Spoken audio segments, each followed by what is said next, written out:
She was 7 months pregnant when her husband threw her off a luxury yacht on Christmas Day. Drowning in the freezing ocean, the last person she expected to pull her from death was Julian Cross, the billionaire she'd abandoned 3 years ago.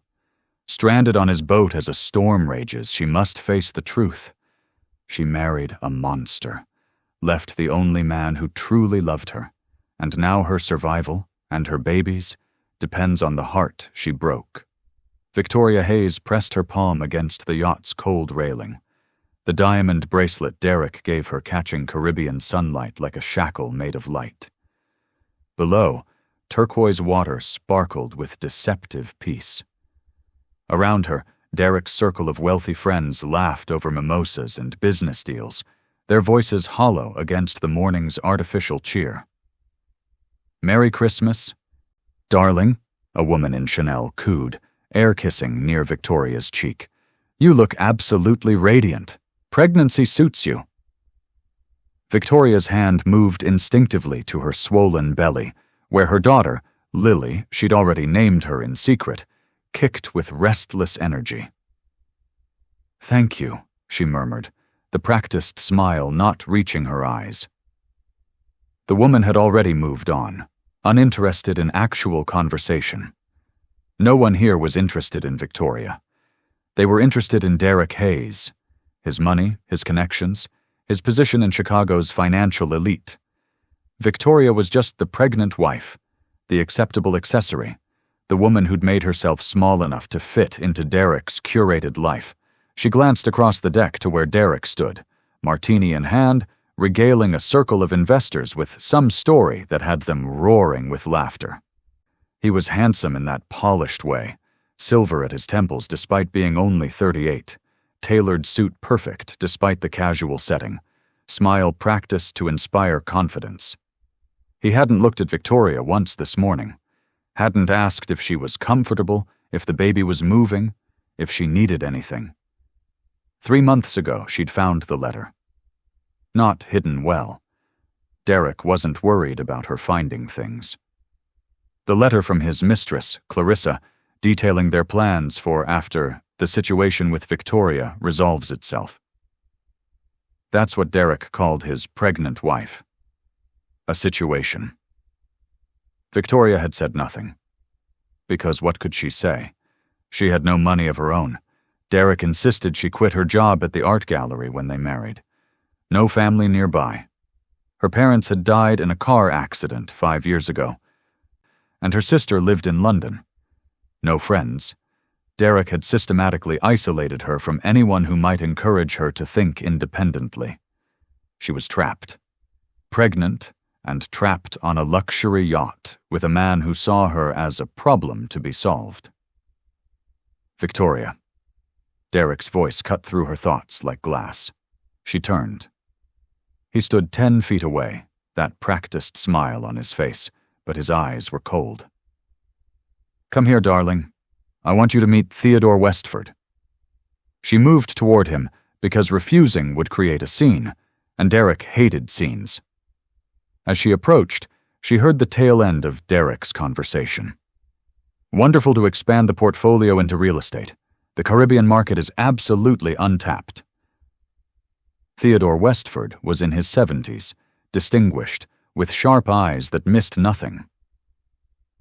He shook Victoria's hand with genuine warmth. "Mrs. Hayes, Derek tells me you're an artist?" "Was," Derek corrected smoothly, his hand finding Victoria's lower back in a gesture that looked affectionate but felt like ownership. "She gave up that hobby when we married. Too much time away from family responsibilities." Victoria's jaw tightened, but she said nothing. Theodore's eyes flickered with something. Disapproval? Understanding? But the moment passed. "If you'll excuse me," Victoria said quietly, "I need to use the restroom." Derek's fingers dug into her back before releasing. "Of course, darling, don't be long. Have you ever felt trapped in a life you chose, wondering if you'll ever escape the prison you built yourself?" 300 miles away, Julian Cross stood on the deck of his sailboat. Second chance. watching the sun climb over an identical stretch of Caribbean water. The irony of the boat's name wasn't lost on him. 3 years, and he was still waiting for his second chance at forgetting Victoria. At 35, Julian had built a tech empire that made him a billionaire before 30.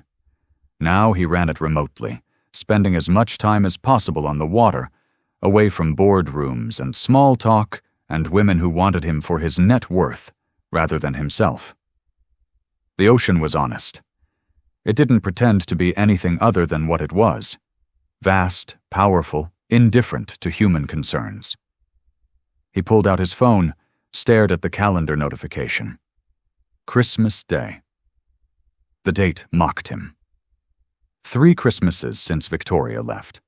3 years since he'd woken up to find her gone, replaced by a note that said she was marrying Derek Hayes, that it was for the best, that Julian shouldn't try to contact her. He'd tried anyway, for months. Calls went to voicemail, messages unanswered. Finally, he'd seen the wedding announcement in the Chicago Tribune: Victoria Thompson, 28, marrying Derek Hayes, 36, in an intimate ceremony at the Drake Hotel. The photo showed Victoria in white, smiling that same hollow smile Julian now recognized from across 3 years of distance. She'd looked like a ghost of herself. Julian had thrown himself into work after that, built 2 more companies, donated millions to charity, dated a string of beautiful, accomplished women who all eventually asked the same question: "Who is she? The one you're not over?" He never answered, because what could he say? That he'd fallen in love with a struggling artist who made him laugh, who challenged his assumptions, who saw him as Julian rather than a bank account. That for 6 months he'd felt more alive than ever before? That she'd left him without explanation, choosing financial security over whatever they'd had together? Julian had spent 3 years convincing himself he was better off. That Victoria had done him a favor by revealing her true priorities. That love was just another transaction people made when it served their interests. He almost believed it. Now, alone on Christmas morning with nothing but ocean and memory for company, Julian pulled out his wallet. The photo was still there, Victoria laughing at something he'd said, her head thrown back, genuine joy lighting her face. He'd taken it during a weekend trip to Michigan, back when he'd believed they had forever. His thumb traced her face through the protective plastic. Then, jaw tight, he moved to throw the photo overboard. His hand froze. For 3 years, he'd carried this photo. For 3 years, he'd told himself to let go. "Coward," he muttered, tucking the photo back in his wallet. On the horizon, Julian noticed a massive yacht, probably some Christmas party for people with too much money and too little substance, the kind of event he'd stopped attending years ago. He watched it for a moment, then dismissed it, turning his attention to the gathering storm clouds in the distance. He'd need to find a protected cove soon. The weather forecast had been wrong. This wasn't going to be a mild system. This was going to be serious. Julian started the engine, plotting a course to a small, uninhabited island he knew, where the natural cove provided shelter even in rough seas. He had maybe 2 hours before the storm hit. On the yacht, miles away, Victoria stood at the railing, staring at that same gathering darkness, and felt the baby kick with unusual urgency. Neither of them knew that within hours, their carefully separated lives would collide in the most devastating way possible. Neither knew that Christmas Day would change everything. Neither knew that sometimes you have to lose everything to find what truly matters. The storm was coming, and it would spare no one. The confrontation started over champagne. Victoria had returned from the restroom to find Derek's guests gathered for a Christmas toast. Derek stood at the center, glass raised, his smile wide and performative. "To family," he announced, his eyes sliding to Victoria with something sharp behind them. "To the bonds that tie us together." Victoria lifted her glass of sparkling water, the mockery of the moment not lost on her. Derek's version of family was a business arrangement. His version of bonds was chains. "And to my beautiful wife," Derek continued, gesturing toward her with exaggerated affection, "who's given me the greatest gift, a child to carry on the Hayes legacy. Not our child, not their daughter, a tool for his legacy." The words tumbled out before Victoria could stop them. "Is that why you're planning to leave us after she's born?" The deck went silent. Every face turned toward her. Derek's smile froze. "Darling, I think the pregnancy hormones—" he started, his voice smooth as oil. "I found the letter," Victoria said, her voice stronger now. Months of silence breaking like a dam.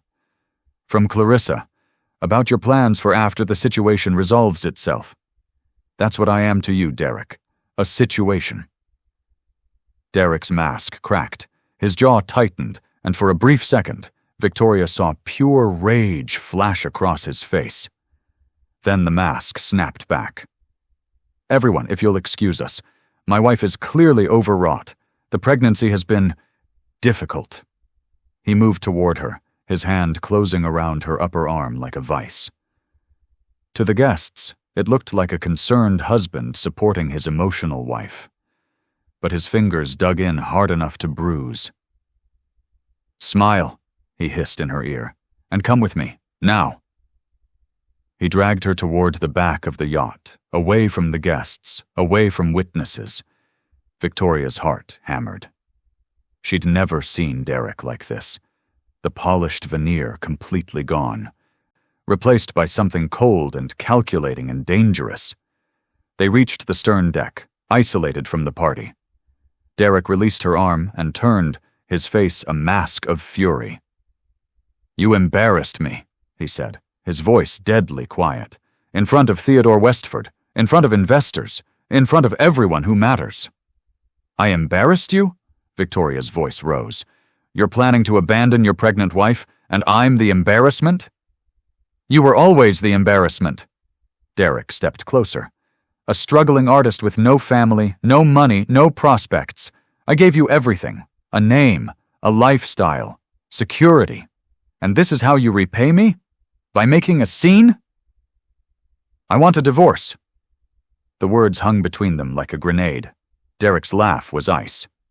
"A divorce? How quaint." He pulled out his phone, showed her the screen. "I've already had my lawyers draft a prenup enforcement. You signed away your rights, Victoria. You get nothing. Not a penny. Not the house. Nothing. I don't care about the money. And the child?" Derek's smile was cruel. "You think you can support a baby working at some gallery for minimum wage? You think you can afford lawyers to fight me for custody? I'll bury you in legal fees. I'll make sure you never see that child." Victoria's hand moved protectively to her belly. "You can't. I can do whatever I want." Derek stepped closer, backing her toward the railing. "I'm Derek Hayes. I have money, power, and connections. You're nobody. You were nobody when I found you. And you'll be nobody after I'm done with you." "Then I'll tell everyone the truth. About Clarissa, about the prenup. About what kind of man you really are. Tell them." Derek's voice was soft, dangerous. "See who believes you. A hysterical pregnant woman versus a respected businessman. Please, try." Victoria realized with dawning horror that he was right. She had no proof, no resources, no leverage. She was trapped. Unless— "I'll leave quietly," she said, trying to keep her voice steady. "No scandal, no lawyers. I'll take nothing. Just let me go." Derek studied her for a long moment. Then he smiled. A genuine smile that made her blood run cold. "You know what, Victoria? That's almost perfect, except for one small problem." "What?" "The child. She's still a complication. A loose end." He glanced over the railing at the water below. "And I hate loose ends." Victoria's pulse spiked. "Derek, what are you—" You fell overboard, he said conversationally. Tragic accident. A pregnant woman lost her balance and no one noticed until it was too late. These things happen on yachts, especially when everyone's been drinking. You're insane. Victoria tried to move away from the railing, but Derek blocked her path. I'm practical. His hand shot out, gripping her arm again. You and that bastard child were always a mistake, but at least this way I don't have to pay for it. Everything happened in horrifying slow motion. Derek's hands on her shoulders. The violent shove. Victoria's scream cut off as she hit the railing, flipped backward over it. Then she was falling. The water wasn't cold, it was knives. 1,000 frozen blades slicing through silk and skin. Victoria's scream died before it formed, swallowed by the ocean that wrapped around her like a fist. Her dress, the one Derek chose.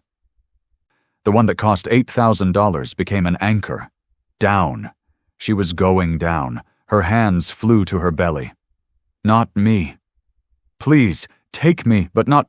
Victoria kicked, fighting the dress, fighting the water, fighting death itself. Her lungs burned. Her vision tunneled. Above her she could see the yacht's hull, the distorted sunlight, freedom just out of reach. Lily. I'm sorry, I'm so sorry. She broke the surface, gasping, choking on salt water and terror. The yacht's engines roared to life. Derek was leaving. He was actually leaving her to die. Victoria grabbed at something floating nearby, a cushion that had fallen from the deck. She clung to it, her body screaming in protest, her baby kicking frantically inside her. Help! She tried to scream, but her voice was nothing, swallowed by wind and waves. Please, someone. Help! The yacht grew smaller, gone. Victoria was alone in the vast ocean, 7 months pregnant, drowning by inches. And then she heard it. A boat engine, different from Derek's yacht. Closer. She tried to scream again, but couldn't. Her vision blurred. The cold was seeping into her bones, shutting her body down piece by piece. Lily, stay with me. Please stay with me. Strong hands gripped her arms. A voice, male, urgent. I've got you. Hold on. Just hold on. Victoria was lifted from the water, too weak to help, too far gone to process what was happening. She felt the hard deck of a boat beneath her, felt someone stripping away her wet dress, wrapping her in something warm. Stay with me, the voice commanded. Don't you dare give up. Breathe. Come on, breathe. Victoria's eyes fluttered open. Above her, backlit by the sun, was a face she knew. A face she'd seen in dreams for 3 years. A face she'd never expected to see again. Julian? His name was barely a whisper. His face, shock, rage, confusion, terror, all at once. Victoria, Jesus Christ, Victoria. Then darkness took her, and she fell into it gratefully, her last conscious thought. He came. Even after everything, he came. Julian's hands shook as he wrapped the thermal blanket around Victoria's shivering body. 3 years. 3 years of convincing himself he was over her, and now she was on his boat, unconscious, pregnant, nearly dead. He checked her pulse, weak but steady. Her skin was ice cold, lips tinged blue, hypothermia. He needed to warm her core temperature without shocking her system. Years of sailing training kicked in, overriding the chaos in his head. Strip the wet clothes? Check. Wrap in dry blankets? Check. Elevate her legs? Check. Monitor her breathing? Check. What he couldn't check was the baby. Julian's eyes moved to Victoria's swollen belly, and something twisted in his chest. She was pregnant. 7 months, maybe more. The life she'd chosen instead of him, with another man, building the family she'd promised would be theirs. His jaw clenched. Focus. She's dying. The baby's dying. Deal with your feelings later. He pressed 2 fingers to her wrist, counting heartbeats, then moved his hand tentatively to her belly. He needed to know if the baby was... A kick. Strong, insistent. Julian exhaled a breath he didn't know he'd been holding. The baby was alive. For now. Come on, Victoria, he muttered, rubbing her arms to stimulate circulation. Don't you dare die on me. Not after I pulled you out of that water. You don't get to leave me twice. Her eyelids fluttered. A soft moan escaped her lips. That's it. Come back. Wake up. Victoria's eyes opened, unfocused at first, then sharpening with awareness. She looked around the small cabin, confusion written across her face. Then her gaze landed on Julian, and her entire body went rigid. No. The word was barely audible. No, not you. Julian rocked back on his heels, something dark flashing across his face. Yeah, well, fate's got a sick sense of humor. You're on my boat. Victoria tried to sit up, panic rising in her chest. I have to. You have to lie still before you pass out again. Julian's voice was sharp. You were in the water for at least 10 minutes. You're hypothermic. Your baby... He stopped, the words catching in his throat. The baby's heartbeat is strong, but you need to rest. Victoria's hands flew to her belly, her face crumpling with relief as she felt the reassuring kicks. She's okay? For now. Julian stood, putting distance between them. He moved to the small galley, pulling out a thermos. Drink this. Warm tea. Small sips. He handed her the cup, careful not to let their fingers touch. Victoria took it with trembling hands, the warmth seeping into her frozen fingers. They sat in loaded silence, Victoria on the cabin bed wrapped in blankets, Julian leaning against the opposite wall with his arms crossed, every muscle tense. What happened? Julian asked finally, his voice carefully controlled. Victoria stared into the tea. I fell. Bullshit. Her head snapped up. Julian's eyes were hard, his jaw tight. You don't fall off a yacht in calm seas, he continued. Not backwards. Not fully dressed. Not screaming. He stepped closer. Someone threw you. Victoria's silence was confirmation. Julian's hands clenched into fists. Your husband. It wasn't a question. Victoria looked away, shame burning through her. She couldn't answer. Couldn't admit that she'd chosen so wrong that the man she married had tried to murder her. Jesus Christ, Victoria. Julian's voice was raw now, anger mixing with something that sounded like grief. How long? How long has he been hurting you? He never hit me before? Her voice was small.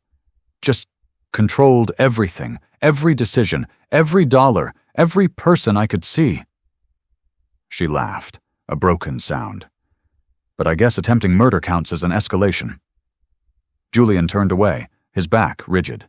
When he spoke again, his voice was deadly quiet. Where is he now? Gone. He sailed away. Left me to drown. Victoria's voice cracked. He said it would look like an accident, that no one would question it. I'll kill him. Julian's words were flat, factual. I swear to God, Victoria, I'll find him and I'll... Thunder cracked overhead, cutting him off. The boat lurched violently. Julian swore, immediately moving to the cabin door. The storm, it's early. He looked back at Victoria. Can you hold on to something? This is going to get rough. Julian, what? Storm, big one. I need to get us to shelter before we're both dead. He was already climbing topside. Stay below. Don't move unless you absolutely have to. The next 30 minutes were chaos. Julian fought the wheel as waves grew from manageable swells to towering walls of water. Rain lashed the deck, visibility dropping to near zero. The boat pitched and rolled. And below deck, Victoria clung to the bed frame, terror mixing with nausea. Another violent lurch. Pain shot through Victoria's abdomen. Sharp, wrong, too low. No, she gasped, both hands pressing to her belly. No, no, no! The pain came again, stronger. She bit back a scream. "Julian!" Her voice was lost in the storm. Then he was there, soaked and wild-eyed, gripping the cabin door frame as the boat tilted at a terrifying angle. "The baby?" he asked, reading her face. "Contractions. I'm having—" Another wave of pain cut off her words. "How far apart?" Maybe 5 minutes?" Julian's face went white. "You're 7 months. She's too early." "I know." Tears streamed down Victoria's face, mixing with spray from the storm. "Julian, we can't. We're not losing her." His voice was steel. He crossed the cabin in 2 strides, his hands replacing hers on her belly. "Listen to me. We're 15 minutes from an island I know, protected cove. I can get us there, but you need to hold on. Don't push. Don't do anything. Just breathe." "I'm scared." The words broke something in Julian's carefully maintained armor. His hand came up to cup her face, his eyes meeting hers with an intensity that made her breath catch. "I know. But you're strong. You've always been strong. You survived Derek. You survived the ocean. You'll survive this." His thumb brushed away a tear. "And I'm not letting you go again. Not to death. Not to anyone. So you stay with me. Both of you stay with me." The boat lurched again. Julian cursed and pulled away, returning to the wheel. "Hold on!" Victoria gripped the bed frame as another contraction hit, her scream swallowed by thunder. Above her, Julian fought the elements with everything he had, his body straining against wind and wave. The storm wasn't just meteorological. It was the universe forcing them into proximity, into a space where all their defenses would be stripped away, where they'd have to face what they'd been running from for 3 years. As lightning split the sky and Victoria cried out in pain, Julian made a silent promise to whatever gods might be listening. "Get us through this. Get her through this. I don't care what it costs me. Just save her." The island appeared through the sheets of rain, dark, small, barely more than a rock with trees. But the cove was there, sheltered from the worst of the storm. Julian guided the boat with precision born of desperation. When the anchor finally caught and held, he collapsed against the wheel for just a moment, every muscle trembling. Below deck, Victoria's contractions had stopped. False labor, stress-induced. But they weren't out of danger yet, not even close. The storm raged outside, but inside the cabin, an uneasy calm settled. Julian had secured the boat, checked every line and anchor point twice. Now there was nothing to do but wait out the weather and face each other. Victoria sat on the small bed, wrapped in Julian's oversized sweatshirt and thermal pants that she'd had to roll up 3 times. Her wet hair hung in dark tangles around her face. The contractions had stopped, but her hands remained protective over her belly, as if she could shield her daughter from everything. The storm, the danger, the complicated man standing 6 feet away. Julian busied himself making tea, his movements precise and controlled, but Victoria could see the tension in his shoulders, the way his jaw worked like he was grinding down words too dangerous to speak. "You should eat something," he said without looking at her, pulling out crackers and cheese from the small galley storage. "You haven't eaten since—" He stopped. "Since before your husband tried to kill you." The unspoken words hung heavy between them. "I'm not hungry. I don't care. The baby needs food. You need food." He set the plate on the small table beside the bed. "Eat." Victoria's eyes flashed. "You don't get to order me around, Julian." "Someone has to. You're clearly incapable of taking care of yourself." The words came out harsher than he'd intended. He saw her flinch and hated himself for it. Silence stretched between them, not peaceful, but loaded with 3 years of unspoken hurt. "Why'd you marry him?" Julian asked suddenly, his back still to her as he gripped the edge of the counter. "Derek Hayes." "Why him?" Victoria's throat tightened. "Because I was scared." Of what? Me?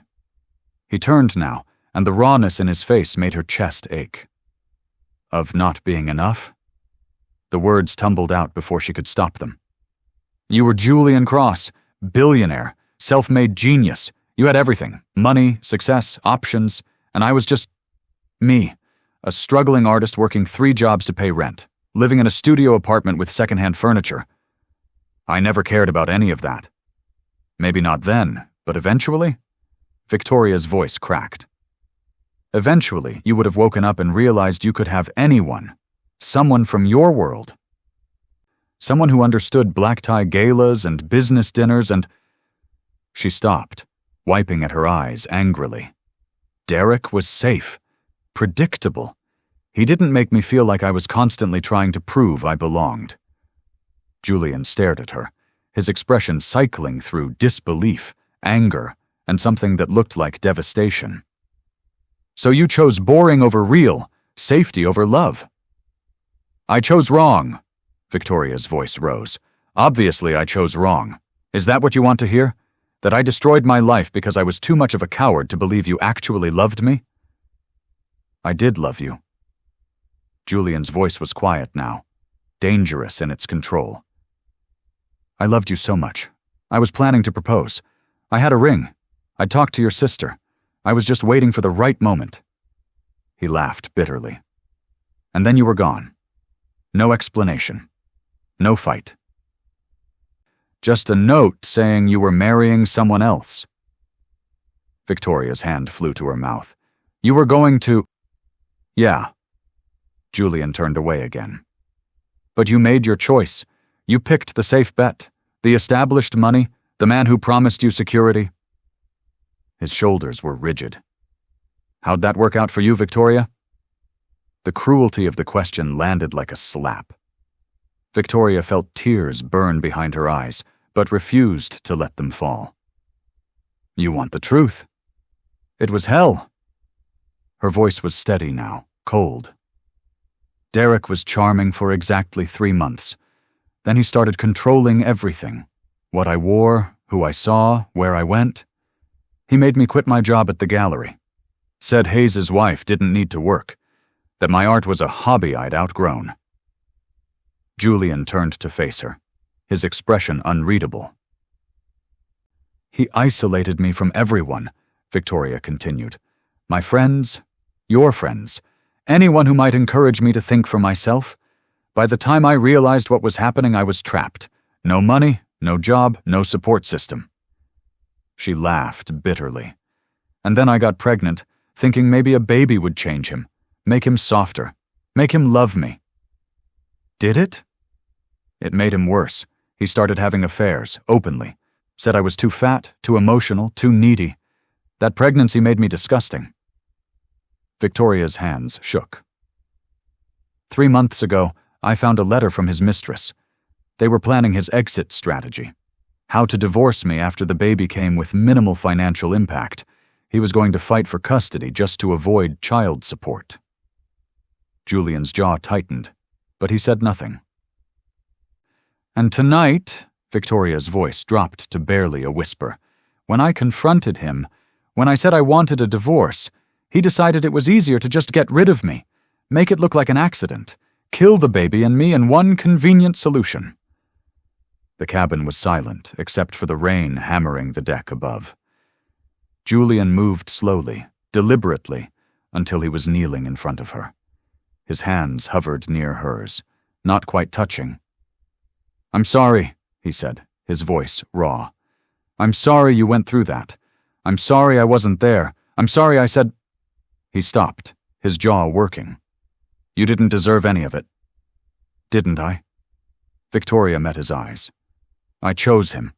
I walked away from you. Maybe this is just karma. No. Julian's voice was fierce now. You made a mistake, a bad one, but nobody deserves to be abused. Nobody deserves to be thrown off a yacht to die. His hands finally closed over hers. You're not garbage, Victoria. You never were. The touch broke something in her. Victoria leaned forward, and Julian caught her, his arms wrapping around her and her pregnant belly with a gentleness that made her sob harder. He held her while she fell apart, one hand cradling her head, the other protectively covering where the baby kicked. "I'm sorry," she gasped against his shoulder. "I'm so sorry I left. I'm sorry I hurt you.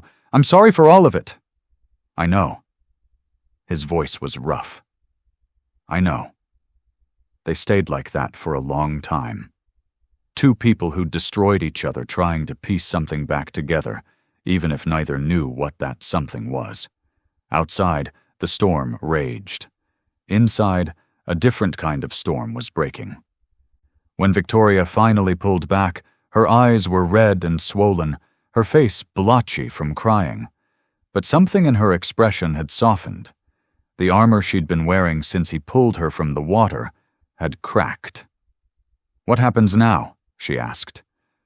Julian stood, putting careful distance between them again. "Now? Now you rest. In the morning, when the storm passes, I'll get you to the mainland. Medical attention, authorities, we'll deal with Derek." His expression hardened. "And I promise you, Victoria, he will pay for what he did." "Julian, sleep." His voice was gentle but firm. "You're safe here, I promise. Nothing's going to hurt you on this boat." Victoria wanted to argue, wanted to ask the 1,000 questions swirling in her head. But exhaustion pulled at her like an undertow. She lay back against the pillow, and within minutes, her breathing evened out. Julian watched her sleep, his mind churning. She'd left him because she thought she wasn't enough, because she was scared, because she'd convinced herself he'd eventually realize he could do better. The tragedy of it gutted him. But beneath the hurt and anger, something else stirred. Something he'd tried to bury for 3 years but had never quite managed to kill. He still loved her. God help him, after everything, he still loved her.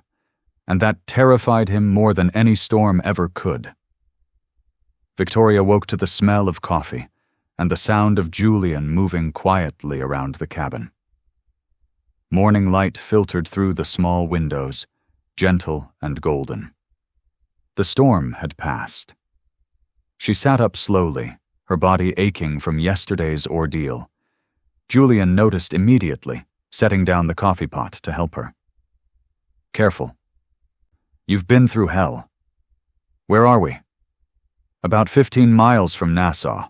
The storm changed position overnight. We can make it to the mainland by noon if we leave soon." He handed her a mug of coffee. Decaf, for the baby. The small consideration, that he'd remembered pregnant women shouldn't have caffeine, made her throat tight. "Thank you." They sat in awkward silence, sipping coffee, the morning intimacy both familiar and strange. 3 years ago, they'd had hundreds of mornings like this. Now it felt like touching a bruise to see if it still hurt. It did. "Julian," Victoria started, setting down her mug. "Last night you said you were going to propose." His jaw tightened. "Does it matter now?" "It matters to me." Julian was quiet for a long moment, staring into his coffee like it might contain answers. When he finally spoke, his voice was carefully controlled. "It was going to be at your gallery opening. You'd been working on that series for months. The one about fractured identity, remember? All those self-portraits showing different versions of who you thought you were supposed to be." He smiled bitterly. "The irony isn't lost on me now." Victoria remembered. She'd never had that opening. Derek had convinced her to cancel it, saying it was self-indulgent to pursue art when she should be focusing on being a proper wife. "The ring was a sapphire," Julian continued. "Your grandmother's birthstone. I'd commissioned it from that jeweler you loved in the Loop, the one who made everything by hand." His hands tightened around his mug. "I had this whole plan. After the opening, when everyone was celebrating, I was going to pull you aside, tell you that you were the most real thing in my life, that everything else, the money, the success, the empire, none of it mattered without you. Julian. But you disappeared 3 days before the opening. Just gone. I came to your apartment and you'd packed everything. Left a note saying you were engaged to Derek Hayes, that it was for the best, that I shouldn't contact you." He finally looked at her, and the pain in his eyes was devastating. "Do you have any idea what that did to me?" Victoria's tears fell silently. "I thought I was doing the right thing." "The right thing?" Julian's laugh was harsh. "For who?" "For you."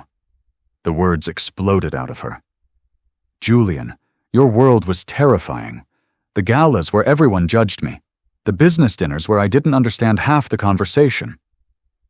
Your friends who looked at me like I was some gold digger you'd picked up." She wiped at her eyes angrily. "And your father, God, your father made it crystal clear I wasn't acceptable." Julian went very still. "What did he say to you?" "Does it matter?" "What did he say, Victoria?" She closed her eyes, the memory as fresh as if it had happened yesterday. "He called me to lunch, said he wanted to get to know me better. I was so happy. I thought maybe he was finally accepting us." Her voice cracked. "Instead, he spent an hour explaining why I was wrong for you, how you needed someone from your world, someone who understood business and society, and could be an asset to your career, not a liability." Julian's face had gone white. "When?" 2 weeks before I left. He offered me money, Julian, $200,000 to walk away quietly. To spare you the embarrassment of having to end things yourself when you eventually realize your mistake." Jesus Christ. "He said you were too kind to hurt me directly, that you'd drag it out for months, maybe years, until one day you'd wake up and resent me for holding you back." Victoria's hands shook. "He showed me articles about you, business profiles that mentioned how you were still young enough to make the right match. Photos of you with other women at events, all of them from your world. Beautiful, accomplished, perfect. I never looked at them. I never wanted. I know that now. But then, I believed him. I believed I was temporary, a phase, the artist you slummed with before you grew up and married appropriately." She laughed bitterly. "Derek approached me at a gallery event 2 days after that lunch. He was charming. Established, from old money, not new, and he looked at me like I was acceptable, like I fit, I thought." She trailed off. "I thought I was making the smart choice, the safe choice." Julian stood abruptly, pacing the small cabin like a caged animal. "You should have told me. You should have given me the chance to— To what? Defend me to your father? Fight with your family over me? Watch your relationships fracture because you chose wrong?" Victoria stood too, facing him. "I loved you too much to make you choose, Julian, and I was terrified that if you did choose, you'd eventually hate me for it. So instead you chose both of us." "Yes," the admission burst from her. "I made the choice, and it was the worst mistake of my life. Every single day with Derek, I thought about you. Wondered what you were doing. If you'd moved on. If you were happier without me." "I wasn't." Julian's voice was raw. "I threw myself into work, built 2 more companies, dated a string of women I didn't care about because caring hurt too much. I convinced myself you were just another person who saw me as a bank account. That's what we had wasn't real. It was real for me. It was the most real thing I've ever had." They stood facing each other, the cabin suddenly too small, the air charged with 3 years of unspoken truth. "Why didn't you come back?" Julian asked quietly. "Even if you married him, if it was so bad, why didn't you reach out? Why didn't you call?" Victoria's face crumpled. "Because I was ashamed. Because I'd made my choice and I had to live with it. Because I didn't think I deserved a second chance." She touched her belly. "And then I got pregnant. And I thought maybe this was my purpose. Maybe this baby was why everything happened. Maybe I could be a good mother even if I'd failed at everything else." "You didn't fail. I married a man who tried to murder our child and me. That feels like failure." Julian crossed the cabin in 2 strides, his hands cupping her face with a gentleness that stole her breath. You survived. That's not failure. That's strength. His thumb brushed away a tear. And that baby, she's going to have the fiercest, bravest mother, someone who fought her way out of hell to protect her. Victoria leaned into his touch, her eyes closing. I missed you. God, Julian, I missed you every single day. I missed you too. His forehead pressed against hers. And I'm so angry at you for leaving, for not trusting me, for not giving us a chance. I know. But I'm also angry at myself for not fighting harder, for not questioning why you left, for believing the worst instead of looking for the truth. They stood like that, broken pieces trying to fit back together, neither knowing if it was possible. What happens now? Victoria whispered. Julian pulled back, his hands dropping.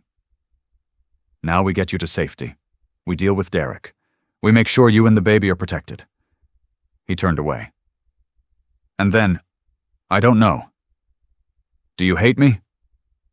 The question hung in the air. Julian was quiet for so long that Victoria thought he wouldn't answer. No, he said finally. That's the problem. I should, but I don't. Outside, the sun climbed higher. Time to leave. Time to return to the real world where lawyers and police and consequences waited. But for just a moment longer, they stayed in the small cabin where the past and present blurred, where hurt and hope tangled together, where neither of them knew if they were saying goodbye or hello. Julian decided they needed one more day before heading to Nassau. The boat needs repairs, he said, though Victoria suspected he was stalling. Maybe he needed time, too, time to process, to figure out what happened next. They spent the morning working on the boat together. Victoria insisted on helping despite Julian's protests. I'm pregnant, not broken, she said, grabbing a wrench. Tell me what needs doing. Julian studied her for a moment, then nodded. Fine, but if you feel tired, you stop. No arguments. They fell into an easy rhythm, Julian calling out instructions, Victoria following them with surprising competence. She'd always been good with her hands, whether it was painting or fixing things. He'd forgotten that about her. When did you learn boat repair? Julian asked, watching her expertly tighten a bolt.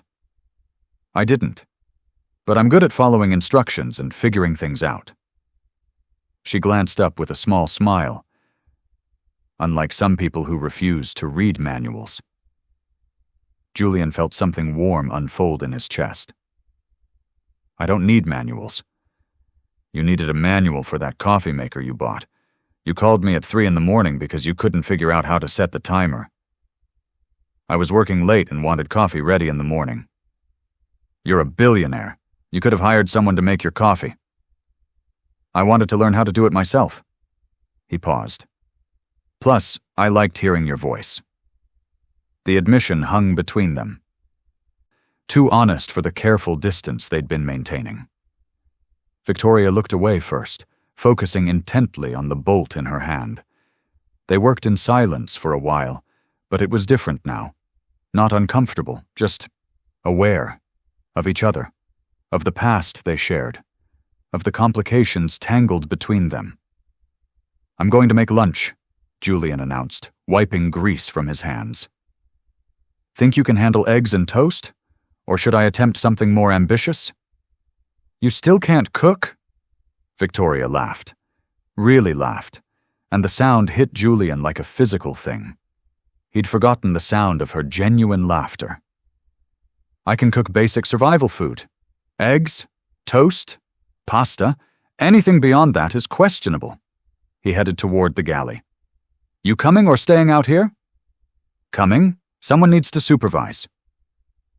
In the small galley, they moved around each other with surprising ease. Victoria found the butter, Julian cracked eggs, and within minutes, the cabin smelled like breakfast. This is nice, Victoria said softly, accepting her plate. Normal. It's been so long since anything felt normal. Julian sat across from her at the small table. What was your life like? Really? With Derek? Victoria picked at her eggs. Lonely. Everything looked perfect from the outside. Big house, expensive clothes, charity events. But inside I was disappearing. Bit by bit. She met his eyes. I stopped painting. Stopped reading. Stopped having opinions about anything because Derek had opinions about everything and mine were always wrong. Why did you stay? Because I convinced myself it was what I deserved, that I'd made my choice and had to live with it. And then I got pregnant and... She touched her belly. I thought maybe it was meant to be. Maybe this baby was the reason for everything. Do you still believe that? I believe she saved my life. If I wasn't pregnant, if I didn't have her to protect... Victoria's voice dropped. I don't know if I would have fought as hard in that water, but the moment Derek pushed me, all I could think was, not her. You can take me, but not her. The baby kicked then, hard, and Victoria gasped, her hand flying to her side. Julian was beside her instantly. What's wrong? Nothing. She's kicking. Really kicking. Victoria smiled through wincing. She's been active all morning. I think the stress from yesterday is making her restless. Julian hesitated. Can I? Victoria nodded, and Julian placed his hand carefully on her belly. For a moment, nothing. Then, a kick, strong and unmistakable against his palm. Julian's face transformed. The hardness, the anger, the bitterness, all of it melted away, replaced by pure wonder. She's strong, he breathed. Like her mother, Victoria said. Julian's eyes met hers, and something passed between them. A memory. Years ago, after Victoria had stood up to a gallery owner who'd tried to lowball her on a commission, Julian had used those exact words. Strong. Like you. She needs a name, Julian said, his hand still on Victoria's belly as the baby continued her gymnastics routine. I picked one, Lily. Victoria watched his face. After your grandmother. Julian's hand stilled. My grandmother? You told me once she was the strongest woman you ever knew. She came to America with nothing and built a life through sheer determination. I wanted... Victoria's voice caught. I wanted my daughter to have that kind of strength. So even though Derek got to pick everything else, I picked her name. And I chose Lily. Julian couldn't speak. He just kept his hand on Victoria's belly, feeling his grandmother's namesake kick with fierce life, and felt something crack open in his chest that he'd kept locked for 3 years. She's going to be trouble, he finally managed, his voice rough. Victoria laughed. Absolutely. With her timing, she's already causing chaos. They stayed like that, Julian's hand on her belly, Victoria's hand over his, until Lily finally settled down. When Julian moved to pull away, Victoria caught his hand. Thank you, she said quietly. For saving us. For not leaving us in the water. For this. She gestured around the cabin. I know it's complicated and messy and we have so much to figure out, but thank you for giving us a chance to figure it out.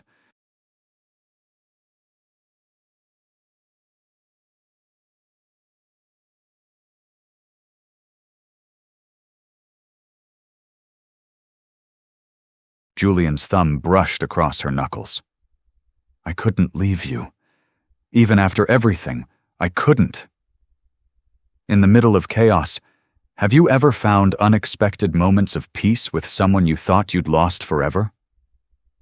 The moment stretched, intimate and fragile.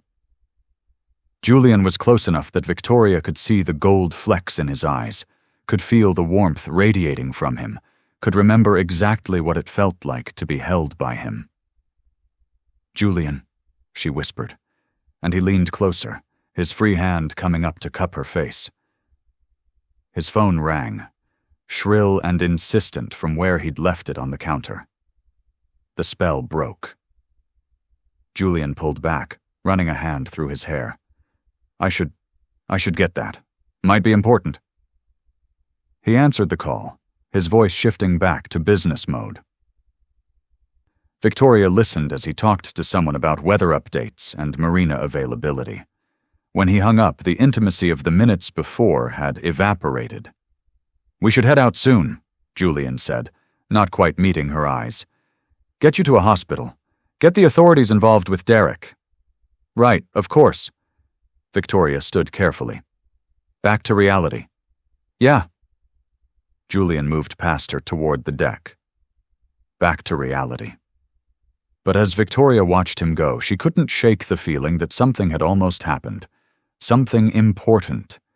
And she couldn't tell if the interruption had saved them or ruined them. Outside, the sun shone bright and beautiful over water that had tried to kill her less than 24 hours ago.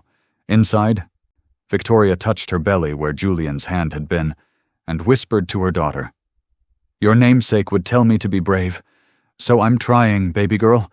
I'm trying." They were an hour from Nassau when the Coast Guard boat appeared on the horizon. Julian spotted it first, his jaw tightening. "That's odd. They're heading straight for us." Victoria felt dread pool in her stomach. Maybe it's routine. Maybe. But Julian's voice said he didn't believe it. As the boat drew closer, Victoria saw the official markings, Coast Guard, and beside the uniformed officers stood a figure that made her blood run cold. Derek. "No." The word escaped her lips like a prayer. "No, no, no." Julian followed her gaze and swore violently. "That son of a—" "Mr. Cross," a voice called across the water through a megaphone. "Please prepare to be boarded. We have a situation regarding a missing person." Derek's face was the picture of desperate concern. Red-rimmed eyes, disheveled hair, wrinkled clothes that suggested he'd been up all night searching. Oscar-worthy performance for a murderer. Julian moved to block Victoria from view. "You don't have to go with him. We tell them what happened. They'll arrest him." "With what proof?" Victoria's voice was hollow. "His word against mine? He's Derek Hayes, respected businessman, pillar of the community. I'm the pregnant wife who fell overboard. Victoria, he'll destroy you." She gripped his arm. "He'll claim you kidnapped me, that you took advantage of a vulnerable woman. He has lawyers, Julian. He has money and power and connections. He'll bury us both." The Coast Guard boat pulled alongside. An officer called out, "Board permission?" Julian's hands clenched into fists, but he nodded. 3 officers boarded, followed by Derek. The moment Derek saw Victoria, his mask was perfect. Relief, tears, gratitude all playing across his face. "Victoria! Oh God, thank God you're safe!" He moved toward her, but Julian stepped between them. "Don't touch her." Derek's eyes flashed with something dark before the mask slipped back on. "I understand you're upset, sir, but that's my wife. She fell from our yacht yesterday, and I've been searching." "She didn't fall," Julian said, his voice deadly quiet. "You threw her." The officers tensed. Derek's expression shifted to wounded confusion. "I what? Officer, I don't know what this man is telling you, but my wife had an accident. We've been married for 2 years. I would never—" His voice cracked perfectly. "She's carrying our child." "Mr. Cross," the lead officer said carefully, "we received a distress call about a missing pregnant woman. Mr. Hayes has been cooperating fully with our search. Now, I understand you rescued Mrs. Hayes, and we're grateful for that. But we need to sort out what happened." Julian looked at Victoria, silently begging her to tell them the truth. But Victoria saw the calculation in Derek's eyes, the subtle threat in his posture. She saw how easily he'd spun the narrative, and she saw how this would play out. Her word against his, with Julian caught in the crossfire. Derek would destroy him, legally, financially, publicly, and Julian had already lost 3 years because of her choices. She wouldn't let him lose everything else. "It's fine," Victoria heard herself say, her voice distant. "I want to go with my husband." Julian's face shattered. "Victoria, don't—" "Thank you for rescuing me, Mr. Cross." She couldn't look at him, couldn't see the betrayal in his eyes. "Derek, I'm ready to go." "Victoria, please." Julian's voice cracked. "Don't do this. Don't choose him again." Derek moved to Victoria's side, his arm wrapping around her shoulders in a gesture that looked protective, but felt like a cage. "Thank you, Mr. Cross, for finding my wife. I'm sure your reward will be substantial." The words were poison. Julian stared at Victoria, and she saw everything in his eyes. The hurt, the rage, the devastating realization that she was leaving him again, that he'd saved her life, held her, almost let himself hope, and she was still choosing Derek. "Officers, if you'll help my wife to the boat," Derek said smoothly. "She needs medical attention." Victoria let herself be led away. She didn't look back. Couldn't. If she looked back, she'd break. She'd stay, and Derek would destroy Julian, piece by piece, just to punish them both. As she stepped onto the Coast Guard boat, she heard something crash on Julian's deck. The sound of violence, of rage, of a man breaking completely. She'd done that to him. Again. Derek's hand tightened on her shoulder as they pulled away. "Well played, darling," he whispered in her ear, his voice ice cold. "Very convincing performance." Victoria stayed silent, watching Julian's boat grow smaller. He stood on the deck, a lone figure against the ocean, and even from this distance, she could feel his devastation radiating across the water. The Coast Guard officers were busy with radio communications. Derek leaned close, his breath hot against her ear. "Did you really think you could embarrass me? Make me look like a fool?" His fingers dug into her shoulder hard enough to bruise. "When we get back, you'll smile. You'll play the grateful rescued wife. You'll attend the charity gala in 2 weeks and act like the perfect Mrs. Hayes." "Derek, I can't— And after the baby is born?" Derek's voice dropped to barely a whisper. "There's going to be another accident, a tragic one. Postpartum depression is so common after all. New mothers do desperate things. This time, I'll make sure you actually die." Victoria's blood turned to ice. He was going to kill her.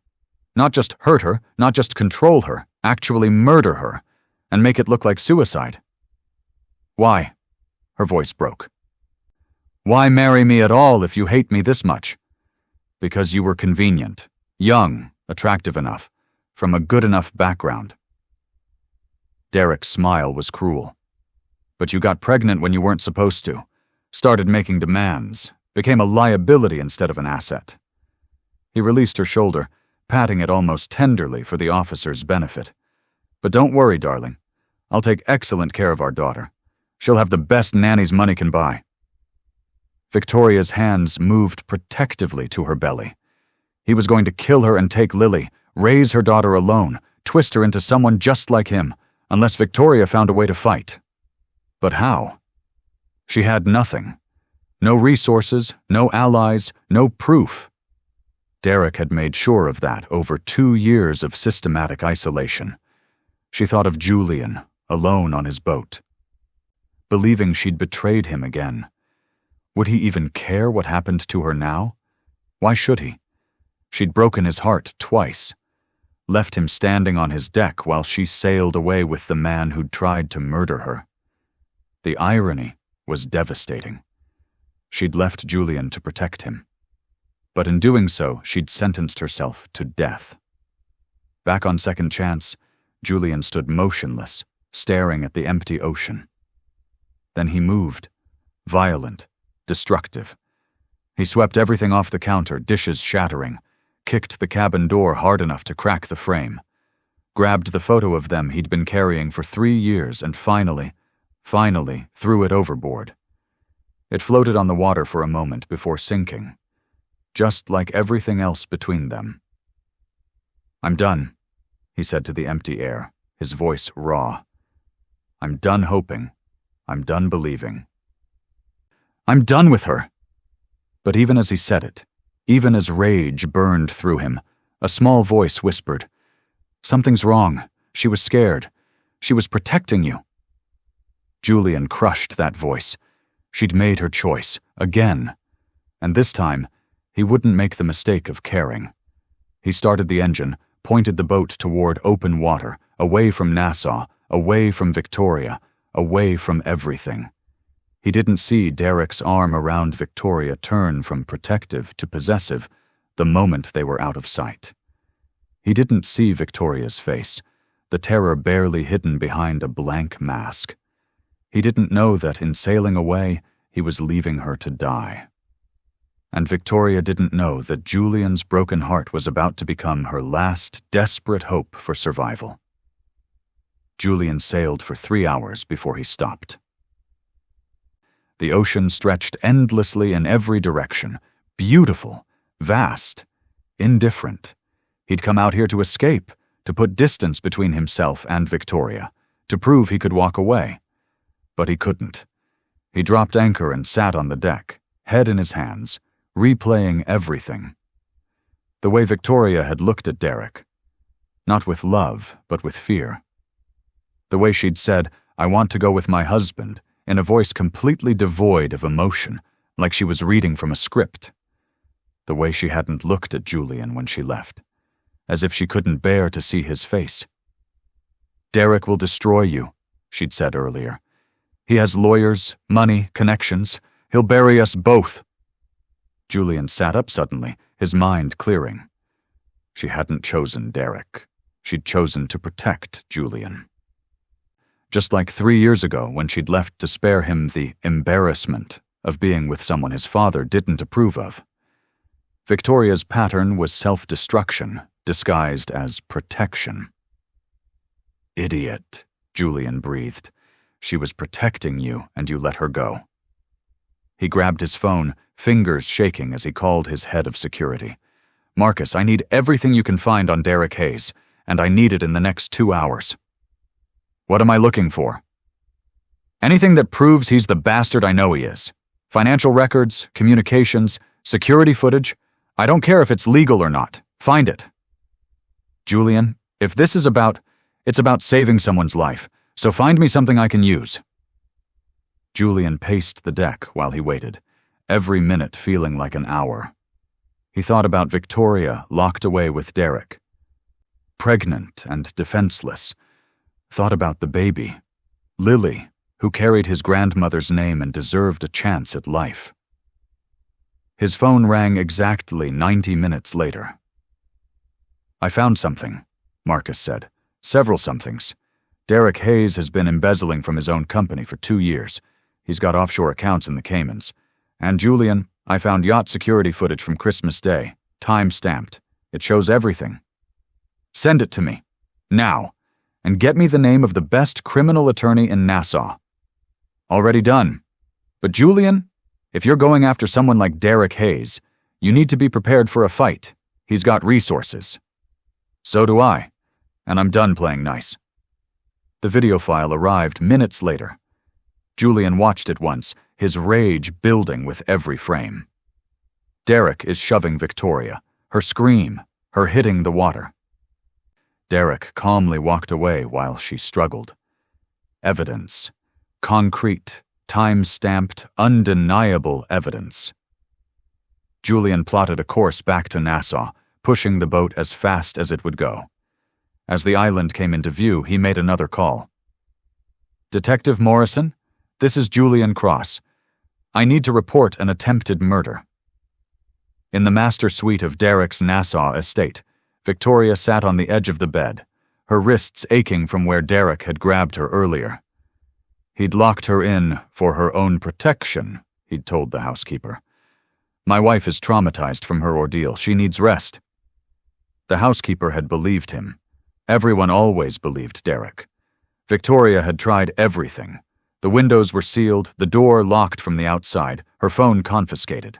She was trapped in luxury, waiting to die. Her hand moved to her belly. where Lily kicked with restless energy. "I'm sorry," Victoria whispered. "I'm so sorry I brought you into this. I'm sorry, I'm not stronger. I'm sorry." The baby kicked harder, as if in protest. Victoria pressed both hands to her stomach, tears streaming down her face. She'd spent 3 years making the wrong choices, choosing fear over truth, safety over love. And now it would cost her everything, her life, her daughter, Julian. Julian, who'd saved her from the ocean only to watch her leave him again. Julian, who thought she'd chosen Derek over him. Julian, whom she'd never get the chance to tell the truth. "I loved you," he'd said. "I loved you so much I was planning to propose." And she'd destroyed that. Twice. Victoria looked around the opulent prison. Silk sheets, marble bathroom, original artwork on the walls. Everything money could buy, and nothing that mattered. She thought about the cramped cabin on Julian's boat, the way he'd wrapped her in blankets and made her terrible coffee. The gentleness in his hands when he'd felt Lily kick. The way he'd looked at her like she still mattered, even after everything. That had been real. That had been love. And she'd walked away from it to die in a golden cage. No. Victoria stood suddenly, her hands protective over her belly. "No, I'm not doing this. I'm not dying quietly. I'm not letting him win." She'd spent 3 years being afraid. Afraid she wasn't enough for Julian, afraid to leave Derek, afraid to fight. But fear had gotten her nothing but misery. Her grandmother's voice echoed in her memory. Scared people make safe choices. Brave people make the right choices. Victoria had been scared long enough. She looked around the room with new eyes, the heavy lamp on the bedside table. The letter opener is on the desk. The fire extinguisher in the hallway, she could see through the crack under the door. She was 7 months pregnant, locked in a room with a murderer planning her death. But she wasn't helpless, and she wasn't alone. Lily was with her, depending on her. "Be brave," Victoria whispered to her daughter. "Watch Mommy be brave." She picked up the lamp, testing its weight. Not perfect, but it would do. Then she heard voices in the hallway. Derek's smooth tone, and another voice, official, authoritative. "Mr. Hayes, I'm Detective Morrison with the Nassau Police. I need to speak with your wife." "Of course, Detective, but she's resting." The ordeal of falling overboard was quite traumatic. "Perhaps tomorrow." "Now, sir, we have some questions about the incident." Victoria's heart leaped. She moved to the door, pounding on it with both fists. "I'm in here! He locked me in! Please!" "Victoria, darling, don't be dramatic." Derek's voice was smooth, but Victoria heard the edge of panic. "The door sticks sometimes. I'll get the key. Open it now, Mr. Hayes." Footsteps. The click of a lock. The door swung open. Derek stood there, his mask firmly in place. Behind him, a detective in plain clothes, and behind the detective, Julian. Their eyes met, and Victoria saw everything in his face. He'd come back. He'd figured it out. He'd chosen to fight. "Mrs. Hayes," Detective Morrison said gently. "Are you all right?" "No." Victoria's voice was steady, clear. "I'm not all right. My husband tried to murder me. He threw me off his yacht on Christmas Day and left me to drown." Derek's laugh was smooth. "Detective, my wife is clearly confused. The trauma—" "We have video footage from your yacht security system, Mr. Hayes, time-stamped, showing you pushing Mrs. Hayes overboard and walking away." Julian's voice was ice. "You want to keep lying?" Derek's face went white, then red. How did you—" "Derek Hayes, you're under arrest for attempted murder." Detective Morrison moved forward with handcuffs. "You have the right to remain silent." Derek lunged. Not toward the detective, but toward Victoria, his hands reaching for her throat. "You ruined everything. You were supposed to die!" Julian was faster. He tackled Derek before he could reach her, driving him to the ground with controlled violence. "Touch her, and I'll kill you myself." Officers appeared, pulling Derek up, restraining him. He fought and cursed, all polish gone, revealing the monster beneath. Victoria's legs gave out. Julian caught her before she hit the floor, his arms wrapping around her and her belly with desperate gentleness. "I've got you," he breathed against her hair. "You're safe. I've got you." "You came back." Victoria sobbed into his shoulder. I thought you hated me." "I could never hate you." Julian pulled back just enough to see her face, his hands cupping her tear-stained cheeks. "I'm sorry I let you go. I'm sorry I didn't fight harder. I'm sorry." Victoria kissed him, desperate and grateful, and 3 years overdue. Julian froze for half a heartbeat, then kissed her back like she was oxygen, and he'd been drowning. When they finally broke apart, both were crying. "No more running," Julian said fiercely. "No more protecting me. No more sacrificing yourself. We face things together or not at all."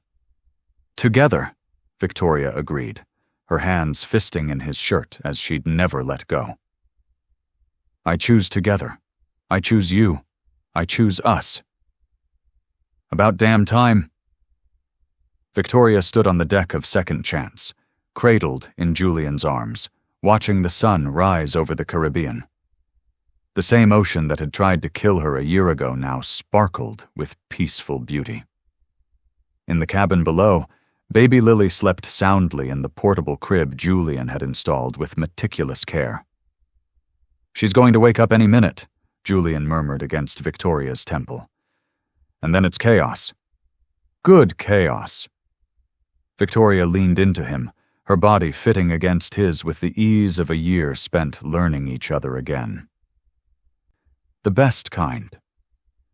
Julian's arms tightened around her. "Hard to believe it's been a year.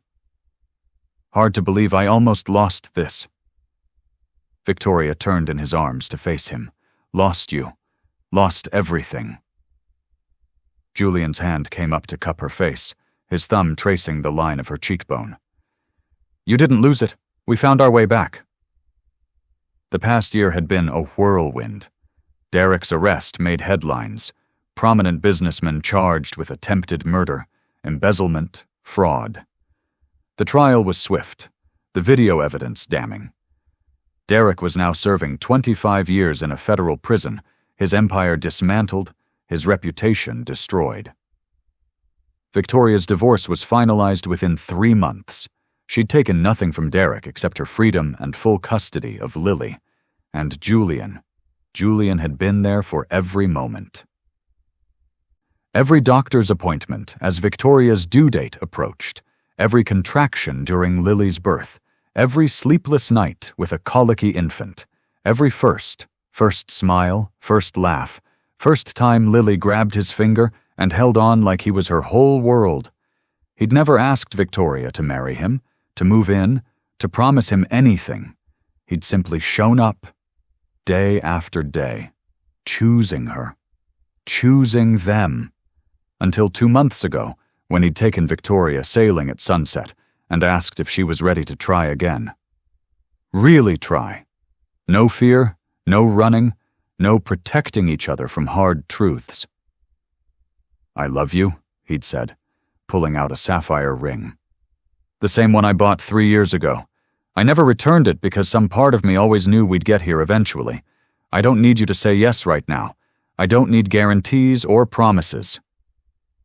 I just need you to know that I'm choosing you, every day, for as long as you'll have me."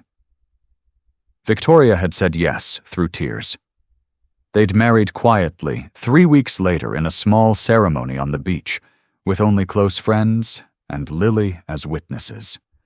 No spectacle, no society pages, just truth. Now, Christmas morning on the boat, where everything had changed, Victoria wore Julian's grandmother's ring and felt more herself than she had in years. A cry from below broke their moment. Lily, right on schedule. "I'll get her," Julian said, but Victoria was already moving. We'll get her, together." In the cabin, Lily stood in her crib, dark curls wild, green eyes bright with indignation at being left alone. The moment she saw them, her face transformed. "Mama! Dada!" Victoria's heart never failed to swell at Dada. Julian wasn't Lily's biological father, but he was her father in every way that mattered. He'd been there from her first breath, loved her unconditionally, chosen her just as fiercely as he'd chosen Victoria. Julian scooped Lily up, her tiny hands immediately grabbing his face. "Merry Christmas, troublemaker." "Kiss," Lily demanded, planting a wet, slobbery kiss on Julian's nose. Then she turned to Victoria with arms outstretched. "Mama, kiss," Victoria obliged, breathing in her daughter's baby scent, milk and soap and pure innocence. This child, who'd been conceived in darkness but born into love, who'd saved Victoria's life simply by existing, who'd given them both a reason to fight. "Present?" Lily asked hopefully. "After breakfast?" Julian said, carrying her to the galley. "Nice try, though." They made pancakes together, Lily helping by throwing flour everywhere, Victoria laughing at the disaster, Julian documenting it all with his phone because he documented everything now, every moment too precious to lose.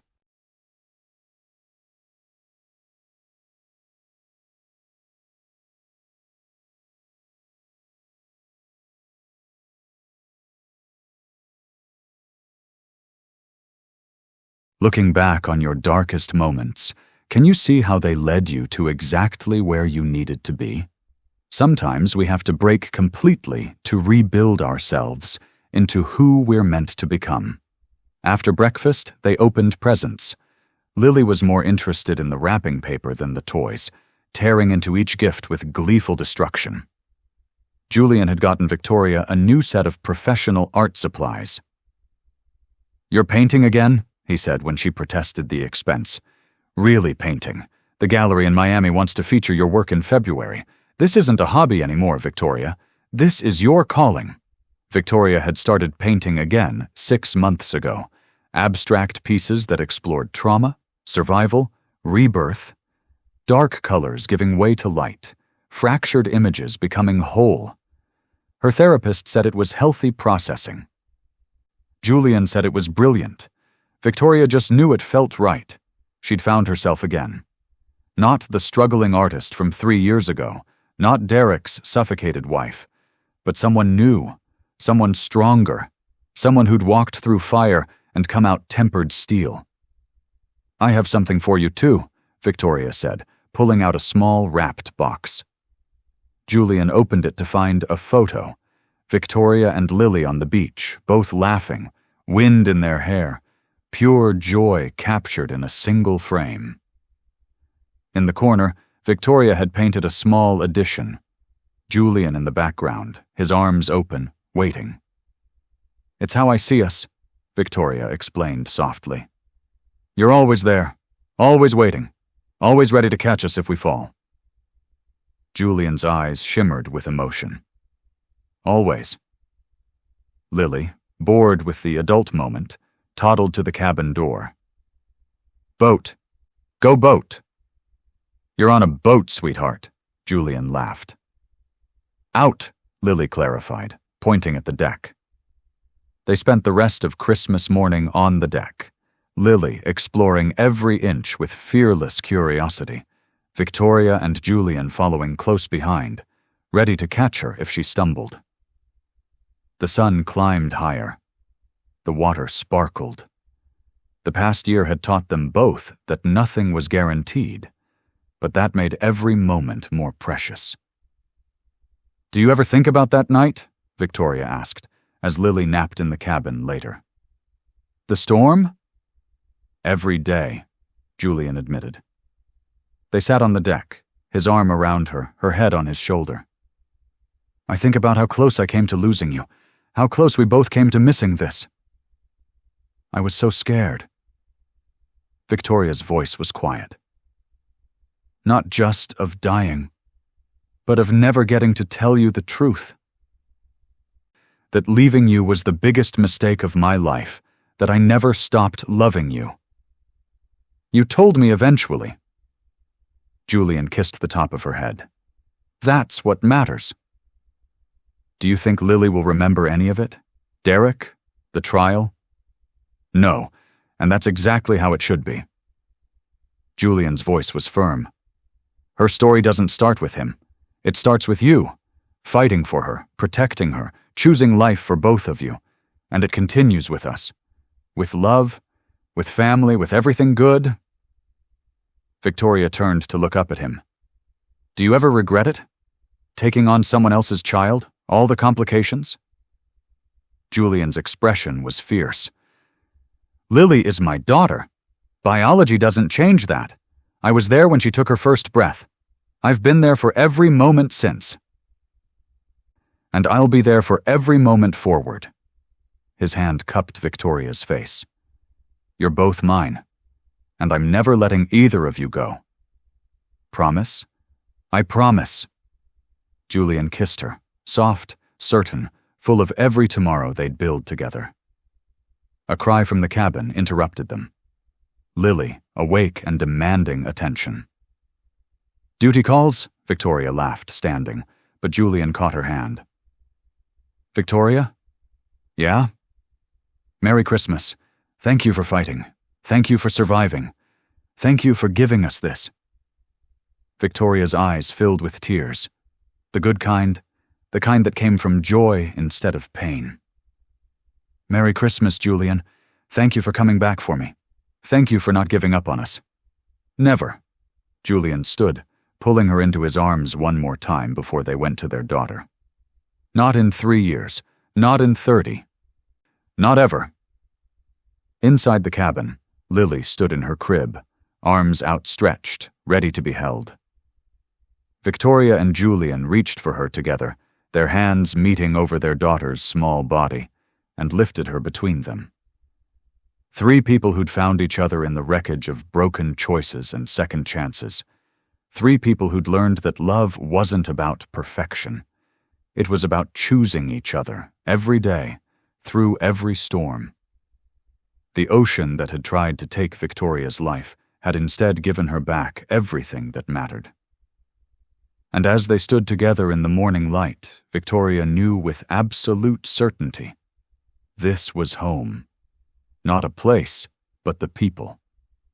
The love. The choice to be brave enough to accept happiness instead of running from it.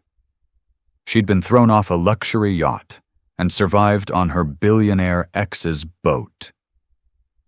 But she'd done more than survive.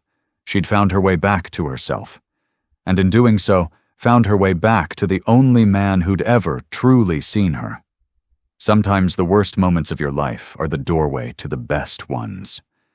Sometimes you have to lose everything to discover what's real, and sometimes the love you think you've lost forever is just waiting for you to be brave enough to choose it again. Victoria chose it. Every day, every moment, and she'd never choose anything else. What about you? Have you ever had to make the choice between playing it safe or choosing real love, even when it scared you? Have you ever gotten a second chance with someone you thought you'd lost forever?